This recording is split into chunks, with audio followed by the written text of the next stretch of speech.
تازه او په زړه پورې خبر ولسمشر محمد اشرف غني د لنډغر پر وړاندې زر کسیزه کتاب جوړوي.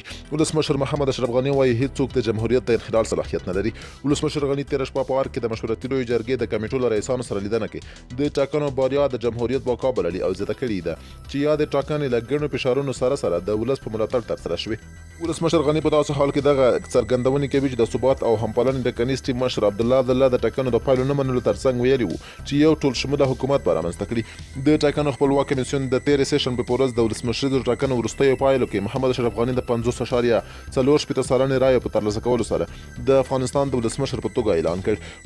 له هغه وروسته عبدالله د هم شمول حکومت او همدارنګه جنرال دوستم په جوزجان ولایت کې د یو نوي او موازی حکومت د جوړېدو اعلان وکړ. وروسته بیا جنرال خوشحال سادات د ولسمشر غني په ځانګړې غوښتنه ارګ ته وبلل شو او د لنډغرو پر وړاندې د عملیاتو پلان او کنټرول میشن ته وسپارل. هغه ریکارډونه چې جنرال خوشحال سادات د واتس اپ له لارې ځانګړو ځواکونو ته لیږلي ځانګړو ځواکونو ته د لنډغرو پر وړاندې د جدي برخورد امر کړی دی او ورته ویلي دي چې هیڅ رحم پرې ونه کړی. له دې وروسته امرالله صالح هم خپل دریځ څرګند کړ. امرالله صالح وویل دوستم او خلیلي خطا وتلی دي. اشرف غني ډاکټر نجیب نه دی چې حکومت تاسو ته تسلیم کړي او خپل هوایي میدان خواته لاړ شي چې بیا وروسته ستاسو کسان د هغه مخه ونیسي او د موټر نه یې ښکته کړي.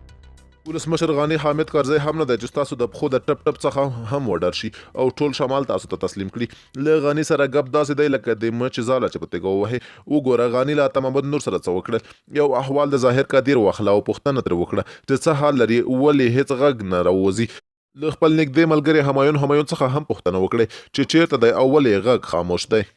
قیصاري علیپور او لسګونه نور هغه زورواکي او قومندانان په څه حال کې دي یو ځل د هغوی په اړه هم فکر وکړئ. بیا راشئ د موازي حکومت د اعلانولو دعوا وکړئ. له غني سره ټوکې سیاسي زرمرګي ده او د زهر جام دی چې په څکلو یې په تاریخ کې ښخ کیږئ او نور به ستاسو نوم هم شتون ونه لري.